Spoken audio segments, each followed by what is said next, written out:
할렐루야. 하나님의 은혜가 이 시간에 우리들 모두에게 임하기를 주님의 이름으로 축원합니다. 우리 말씀의 제목 한번 따라하실까요? 누군가를 용납하는 것도 하나님의 사역입니다. 아멘. 믿음 되길 바랍니다. 설교 듣기 전에 이런 생각을 한번 해보시면 좋겠습니다. 내가 용납하기가 쉽지 않은 사람인데 내가 용납한 적이 있다, 받아들인 적이 있다, 그런 생각 한번 기억이 있으면 한번 떠올리면 좋겠습니다. 너무 또 깊이 하다가 그 새끼가 생각이 나가지고 그러지 마시고 아무튼 용납하기 힘든데 용납한 적이 있었나, 그런 질문 하나. 두 번째는 나는 하나님께 용납받았을까 아니면 거부당했을까를 한번 생각하면 좋겠습니다. 나는 하나님께 용납받았나 아니면 그분에게 거부당했나, 이런 생각을 하면서 오늘 말씀을 들으면 은혜가 되리라 생각이 듭니다. 제가 화성에서 목회할 때 이제 교회가 조금씩 커져서 한 80명, 100명 이렇게 되니까 담임 목사 혼자 하기가 쉽지 않더라고요. 그래서 부목사를 한 분 청빙을 해야 되는데 교회 여력이 부목사 한 명 청빙하기가 좀 어려워서 풀타임 전도사를, 그러니까 부목사 같은 전도사를 이제 청빙을 했습니다. 와서 한 1년 동안 열심히 잘하고 또 머리도 똑똑하고 그랬습니다. 그래서 잘하고 그랬는데 어느 날 이제 제가 그때도 애양목을 갔기 때문에 한 달에 한 번씩은 2박 3일이나 혹은 3박 4일 이렇게 애양목 세미나에 가고 그러면 당연히 이제 풀타임 전도사한테 새벽기도 이렇게 맡기고 가지 않겠습니까? 그런데 전 몰랐어요. 몰랐는데 어느 날 저희 집사람이 조심스럽게 저한테 전도사가 그 3일 이렇게 새벽기도를 맡으면 어떤 날은 왔다가 어떤 날은 안 왔다가 그런다는 거예요. 제가 화가 나갔어요, 안 나겠어요? 교인 몇 명 안 되지만 그래도 주의 종인데 맡아서 사명 감당해야지. 그래서 불러서 좀 뭐라고 호되게 훈계를 했습니다. 그러고 났더니 아유 잘하겠다고 뭐 그러더라고요. 그래서 이제 또 몇 개월도 잘했어요. 그러다 또 언제 보니까 설교 때 현실 졸고 막 이래요. 왜 그런가? 나중에 알고 봤더니 나 모르게 풀타임 전사로 왔는데 밤에 대리운전하고 뭐 알바도 하고 막 이런 거예요. 물론 얘기를 들어보니까 뭐 딱한 사정이 있긴 있는데, 그래서 내가 그래도 우리가 목숨 걸고 목회하겠다고 들어선 사람들 아니냐, 좀 힘들고 어렵더라도 기도하고 이겨내야지, 그렇다고 저기 해가지고 이렇게 사역에 지장받고 그러면 되겠냐고 그렇게 권면을 또 이제 좀 혼되게 했죠. 그게 얼마 안 있더니 그 다음 주인가 그 다음 주인가 사임하겠다고 사임서를 가져왔어요. 속으로 막 화딱지가 확 나는 거예요. 제가 한 2, 3년 데리고 있으면서 나름대로는 참아주고 배려하고, 저 같은 스타일은 사실은 사람을 막 덜덜 볶는 스타일이 아니거든요. 개인적인 의견을 존중해 이렇게 했는데 이 친구가 그걸 모르고 이제 사임서를 내길래 그때는 또 화도 안 되고 알았다고 가라고 이제 그리고 이제 보냈습니다. 그리고 이제 몇 년이 서로 뭐 연락 없이 지났어요. 근데 어느 날 몇 년 뒤에 전화가 한 통이 왔어요. 딱 받으니까 그 전도사예요. 목사님, 어쩐 일이냐. 근데 순간 제 마음에 두 가지 마음이 막 왔다리 갔다 해. 이거 그냥 기본 오피셜하게 그냥 아주 공식적인 거, 그래 그리고 받을까 아니면 정말 열린 마음으로 받아줄까, 이런 게 하는데, 아무튼 그 어쩐 일이냐 그랬더니 자기가 강원도 홍천으로 단독 목회를, 시골 교회인데 나가게 됐대요. 나가게 됐는데 막상 단독 목회를 나가게 되니까 처음 나가는 거죠. 제 생각이 그렇게 나더랍니다.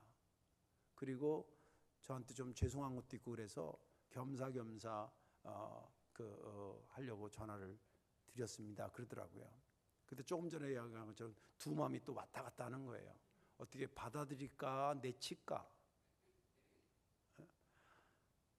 어떻게 그 친구 이야기를 받아줘요 내쳐요. 남의 일이라고 쉽게 얘기해요. 그래서 그래 이제 받아주자 이제. 그리고 어디로 나가냐, 교회는 얼마나 크냐, 교인들은 몇이나 있냐, 위치는 어디냐, 건물은 있냐, 뭐 이렇게 좀 물어보고 했어요. 가서 이사 가면 꼭 연락해라. 그래서 이제 갔더니 이제 연락이 왔더라고요. 그래서 그때가 정확히는 개월이 안 됐는데 그 해는 벌써 이제 시작된 거니까 안 되고, 그 다음 해에 저희가 그 교회에 선교 지원을 이제 하기 시작했고, 또 교인들하고 같이 가서 홍천에 있는 교회에 가서 이렇게 예배도 드리고 살펴보고 돌봐주고 그랬습니다.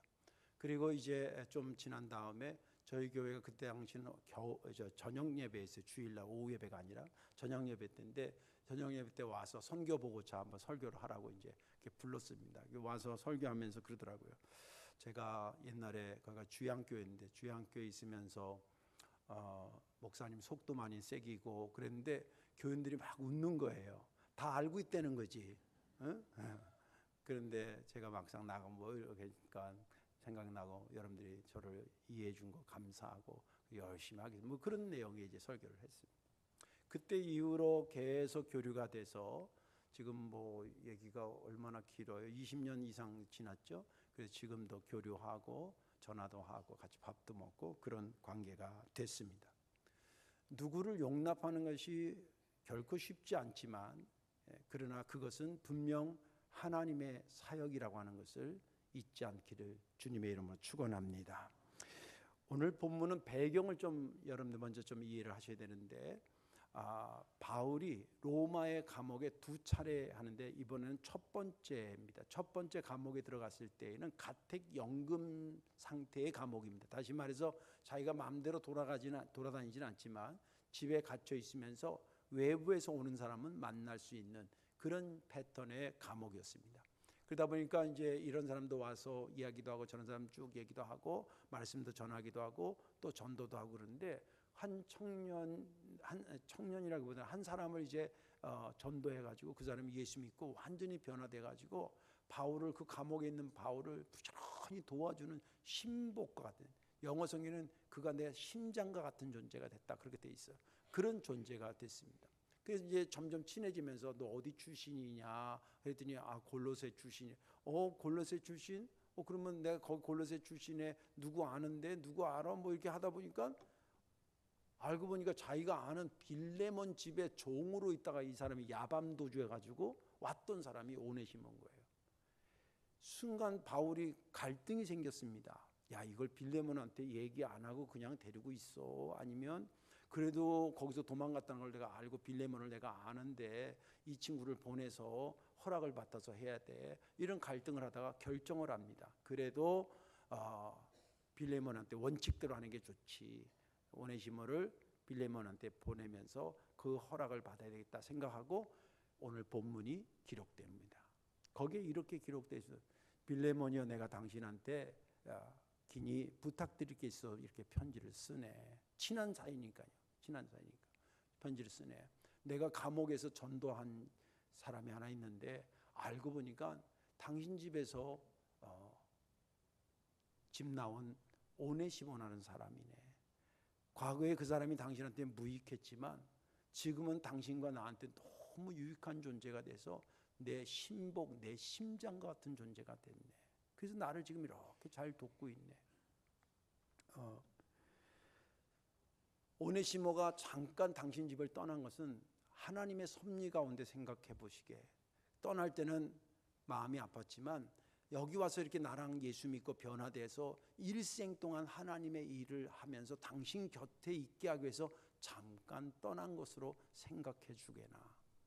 그러니 내가 이 오네시모를 보내면 당신이 사랑받는 종으로 대하지 말고 사랑받는 형제로 대하게, 그를 맞아주게나. 그리고 당신이 나를 그렇게 인정하고 존중하니까 그런 나를 영접하듯이 그 과거의 종이었던 오네시모를 형제처럼 받아주게나. 그리고 혹시 오네시모가 당신 집에서 나올 때에 뭐 재산상의 어떤 그 성서학자들은 뭔가 훔쳐나왔다고 이렇게 해석을 해요. 아무튼 그런 경제적으로 손실을 줬으면 나한테 다 청구하시오. 내가 다 갚아주겠네. 그러나 네가 나한테 빚진 거 내가 알고 있는데 그거는 내가 달라고 안 할게. 무슨 말인지 아시겠죠? 아주 우회적으로 그런 거예요. 아무튼 그러면서 형제여, 네가 오네시모를 받아줬다는 그 소식을 들으면서 내가 주 안에서 기쁨을 누리면 좋겠고, 또 예수 그리스도 안에서 내가 평강을 얻으면 좋겠네. 나는 당신이 내 이야기를 듣고 충분히 거기에 순종하고도 남을 사람으로 알고 있다네. 그게 본문의 말씀이에요. 지난 주간에 이 본문을 읽으면서 제가 은혜 받은 것은 16절의 말씀입니다. 이후로는 종과 같이 대하지 아니하고 종 이상으로 곧 사랑받는 형제로 둘 자라.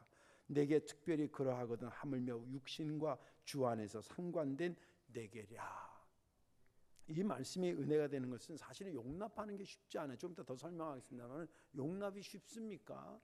용납이 쉽지 않아요. 그런데 그것을 통해서 믿음으로 용납해서 하나님의 사역에 우리가 적극적으로 동참하자라고 하는 권유의 말을 하는 이 바울의 목소리가 너무 은혜로운 거예요. 오늘 저와 여러분들이 말씀에 은혜 받으시고 날마다는 아닐지 모르겠지만 여러분들 생애에 용납하기 거북스러운 사람들이 있다 할 때에 그것을 용납하셔서 그것이 하나님의 사역이다라는 믿음으로 하나님의 사역에 적극적으로 동참하게 되는 저와 여러분들 되시기를 주님의 이름으로 축원합니다. 자, 그러면 왜 누군가를 용납하는 게 그렇게 어려운 건데 그것을 하나님의 사역이라고 부르는가? 그 첫째는 예수님을 드러내는 일이기 때문입니다. 다시 말해서 용납하면 거기서 예수님을 드러내고 나타내고 보여주게 된다는 거예요. 그래서 하나님의 일이라는 거예요. 20절 말씀을 보겠습니다. 오 형제여, 여기는 빌레몬을 얘기하는 겁니다. 오 빌레몬이여, 나로 주 안에서 너로 말미암아 기쁨을 얻게 하고 내 마음이 그리스도 안에서 평안하게 하라. 이 말은 뭘 전제하냐면, 빌레몬아, 내가 지금 오네시모 당신의 집에서 도망 나온 오네시모를 보내잖아. 이 오네시모를 좀 받아줘. 그 받아줬다는 소식을 내가 듣고 주님 안에서 내가 기쁨을 누리고 그리스도 안에서 내가 평강을 얻게 좀 해줘. 그런 뜻이에요. 그런 뜻이에요. 그런데 이 1차적인 해석 외에 조금 더 깊이 봐야 될 것이 있습니다. 20절을 다시 한번 방송실 띄워줘 보세요. 여기 보면 오 형제여, 나로 주 안에서 이렇게 돼 있고, 너로 말미암아 기쁨을 얻게 하고 내 마음이 그리스도 안에서라는, 주 안에서와 그리스도 안에서라고 하는 단어를 넣었다는 거예요. 근데 사실은 문장 구조상 주 안에서나 그리스도 안에서라는 단어를 빼도 의미는 충분히 전달됩니다. 보세요. 빼고 읽어볼게요. 오 형제여, 너로 말미암아 기쁨을 얻게 하고 내 마음이 평안하게 하라. 의미가 전달돼야 안 돼요? 충분히 전달됩니다. 근데 왜 바울은 엔 큐리오스라고 그래요, 히브리 말로. 그리고 엔 크리스토스 그래요. 이건 바울 신학에 굉장히 중요한 단어입니다. 엔 크리스토스, 그리스도 안에서.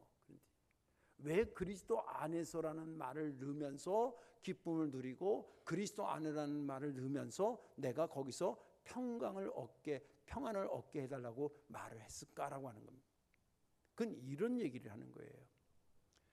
빌레몬이나 자기나 누구를 용납할 수 없는 사람을 용납한다는 것은 정말 힘든 거라는 걸 알아요. 빌레몬의 인격에다 부탁하고 하는 말이 아니에요. 그 마음의 상태에다가 그분은 충분히 그 정도를 인격적으로 받아들일 만하니까 그런 인격의 근거에서 하는 게 아니에요. 용납하지 못할 사람을 용납한다는 게 이게 보통 어려운 게 아니에요. 이게 하나님의 영역이라는 거예요. 그래서 당신이 빌레몬이 그 용납하지 못하는 사람을 용납하는 걸 보면서 나 바울은 용납하는 너만 보이는 게 아니라는 거예요. 용납하고 있는데 그 곁에 계시는 예수님도 동시에 보이게 된다는 거예요. 믿음 되시기 바랍니다. 예. 여러분, 제가 여러 번 질문했잖아요. 여러분들이 어떻게 삶을 살고 그러다가 여러분들 몇 번 본 사람 중에 여러분들한테 아니 아줌마 교회 다녀요? 이런 얘기는 들어보고 살아야 돼요. 예?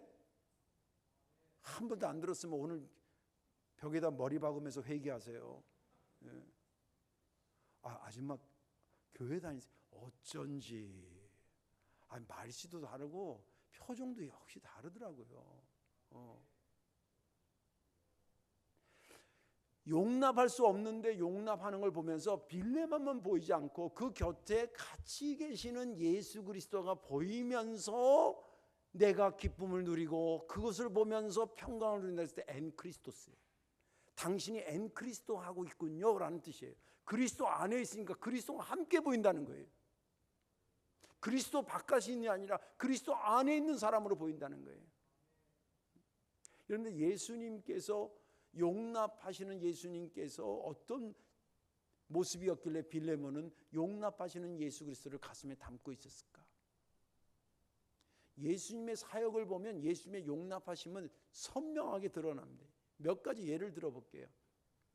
3년 동안 데리고 다니던 제자가 은 30냥에 오늘날로 환산하면 약 300만 원 내지 400만 원, 300만 원이나 400만 원 받고 자기 선생님을 팔아넘겨요.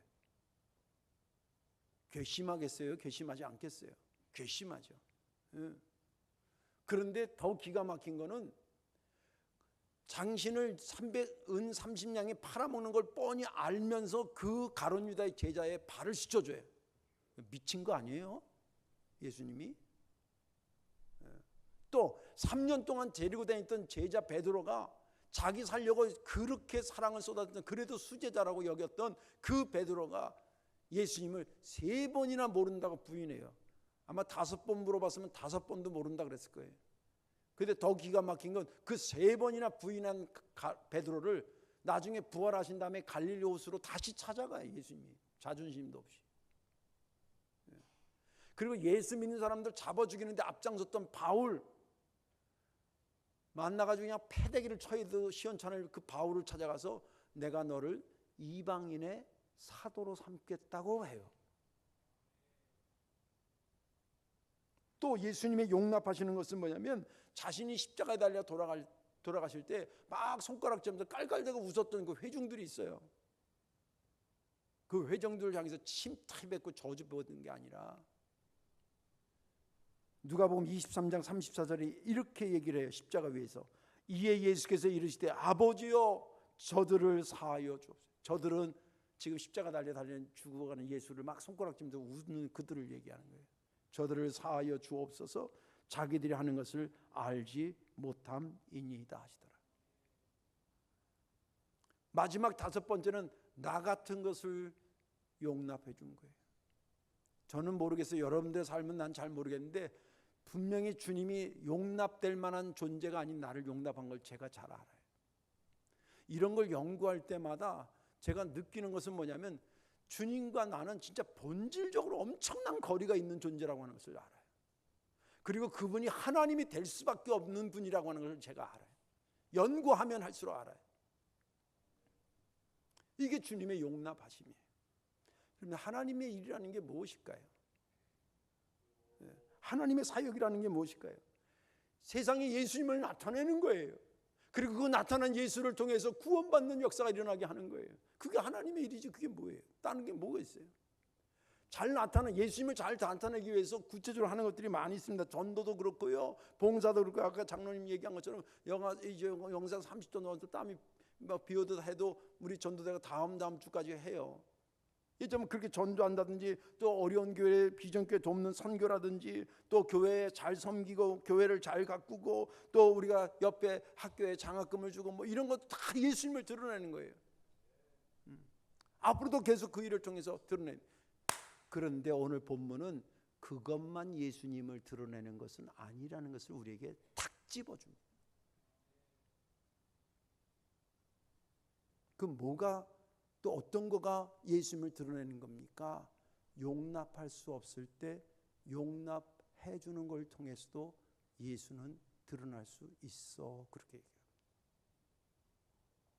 아까도 얘기했죠. 예수님을 드러내는 것이 교회를 잘 지어서 예수님을 드러낼 수 있고, 선교를 잘해서 드러낼 수도 있고, 전도를 잘해서 드러낼 수 있지만, 용납할 수 없는 사람을 용납함으로도 예수님을 드러낼 수 있다는 것입니다. 서로 용납하라고 하는 것은 우리의 인격에다 부탁하는 게 아닙니다. 사람 다 별 수 없어요. 비슷비슷해요. 이 용납이라는 것은 우리 심리 구조에상 흡수되기 힘든 단어입니다. 그럼에도 불구하고 용납하라고 하는 것은 뭐냐면 엔 크리스토하사라는 거예요. 당신 안에 예수를 모시고 그 예수를 드러내라. 내 인격으로는 당신을 용납할 수 없지만 내 속에 그리스도를 드러내는 것이 내가 사명이고 내가 사역이기 때문에 내가 당신을 그리스도 안에서 엔 크리스도 하면서 당신을 드러내고 있습니다. 그러게 용납이라는 거예요. 여러분들 삶에 그런 일이 많지 않기를 바라지만 혹시 그런 경우에 내가 그리스도를 드러낼 수 있는 기회가 생겼다 생각하시고 용납하셔서 주님을 여러분들 삶을 통해 그 용납함을 통해서 드러내 하나님의 사역의 주인공들이 다 되시기를 주님의 이름으로 축원합니다.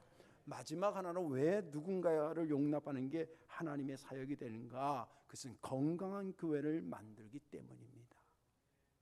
오늘 본문은 바울이 빌레몬에게 부탁을 해서 오네시모를 좀 받아주라는 거 아니에요? 예. 그죠? 근데 빌레몬이 안타깝게 1장만 기록되어 있어요. 예. 우리 왜 드라마 같은데 땅 그러고 끝나면 그 다음 호가 막 기다려지잖아요. 빌레몬이 1장으로 딱 끝났어요. 뭐로? 야, 내가 이렇게 보내니까 당신 좀 받아줘. 그리고 딱 끝났어. 새롭게 생각나는 게 뭐예요? 야, 빌레몬이 이 서신을 받고 어떻게 오네시모에게 반응했을까? 궁금하잖아요. 그죠? 예.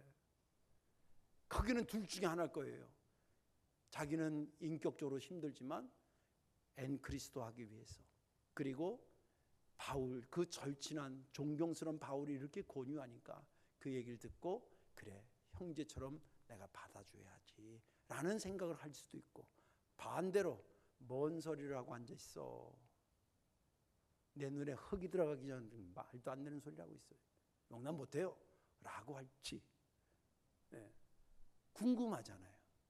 근데 성경은 아주 기가 막히게 이랬다 저랬다를 정확히 얘기하지 않았어요. 만약에 빌레몬서 2장 혹은 뭐 다른 거 있으면 거기에 내가 소식을 들었더니 빌레몬아, 네가 내 말을 듣고 그를 형제처럼 끌어안고 같이 식사를 했다는 얘기를 들었어요. 뭐 이렇게 2장에 기록됐으면 되는데 그렇게 정확한 명시가 없어요. 그러면 빌레몬이 어떻게 반응했는지를 전혀 알 수 없을까? 아닙니다. 알 수 있는 방법이 있어요. 간접적으로 표현된 성경에 관련된 것들을 찾고, 그리고 그 당시에 고대 문헌연고라 그러는데 그 성서 배경사에서 이 오네시모나 빌레몬에 대해서 언급한 내용들을 추론해 보면 빌레몬이 이랬을 것이라고 하는 것이 추정이 돼요. 예를 들자면 남편이 부인한테 어떤 혼날 일이 있었어. 그래서 막 부인이 막 바가지를 긁었는데 남편이 자존심이 있어 여보 미안해 이러면 되는데 그 말을 못해. 근데 왠지 그날 저녁부터 청소기를 돌리고 설거지를 도와줬다. 그 말은 뭘 했다는 거예요? 미안하다고 사과를 했다라고 추정할 수 있잖아요. 마치 그런 거예요. 이 배경에서 보면 빌레몬이 골로새 사람 출신이고 오네시모도 골로새 출신입니다. 그리고 이 빌레몬은 당시에 골로새 교회의 지도자였고 또 재정적으로 좀 넉넉해서 예배 공간이 없을 때 자기 집을 제공한 사람입니다. 그리고 종을 데리고 산 집인 거 보니까 재정적으로도 좀 아까 말한 것처럼 넉넉한 집안입니다. 그리고 골로새 지역이 뭐 수십만 명 사는 지역이 아니니까 저도 가봤는데 그렇게 크지 않았어요. 그러니까 동네에서 빌레몬 그러면 다 알고, 빌레몬 집에 오네시모가 있었다는 것도 다 알고, 오네시모가 어느 날 밤에 야밤 도주했다는 것도 동네 사람들이 다 알아. 이런 배경에서 오늘 본문을 이해해야 됩니다. 자, 빌레몬이 그러면 어떤 입장을 가지고 있었을까? 많은 학자들이 결론부터 얘기하면 여기저기 연구해가지고 얻은 결론은 뭐냐면 오네시모를 받아들인 것으로 여기는 것이 정설입니다. 그걸 어떻게 간접적으로 알 수 있냐면 골로새서 4장 9절에 이렇게 말씀하고 있어요. 신실하고 사랑을 받은 형제 오네시모를, 이렇게 돼요.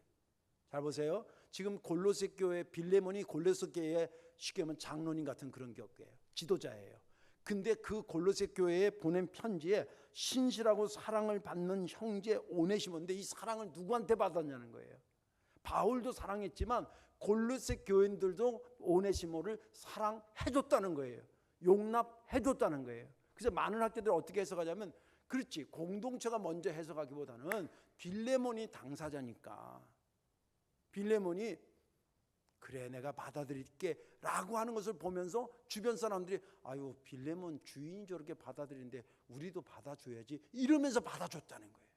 무슨 말인지 이해가 되시죠? 아까 제가 앞에 간증했던 그 전사 제가 용납하고 교인들한테 얘기해서 우리 내년에 이 교회 선교합시다 그럴 때 우리 그 주양교회 교인들이 너무 착하고 좋았어요. 반대하는 사람이 하나도 없었어요. 그가 어떻게 여기서 사역하고 한 걸 다 알았는데도 아유 목사님이 받아줬는데 우리가 또 뭐 거부할 이유가 뭐가 그리고 같이 받아줬어요. 예. 그러니까 빌레몬이 받아주고 골로새 교회까지 교인들이 그를 받아주면서 그를 키워나갑니다. 쭉 키워나와요. 그것을 그럼 어떤 그가 됐냐면 오네시모 나중에는 목사님이 돼요. 우리로 말하자면.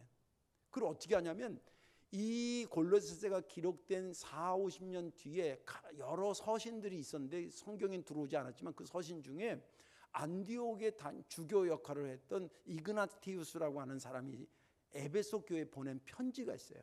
그 편지에 뭐냐면 에베소 교회 감독이신 오네시모님 나는 그분한테 사랑을 많이 이런 내용이 있어요.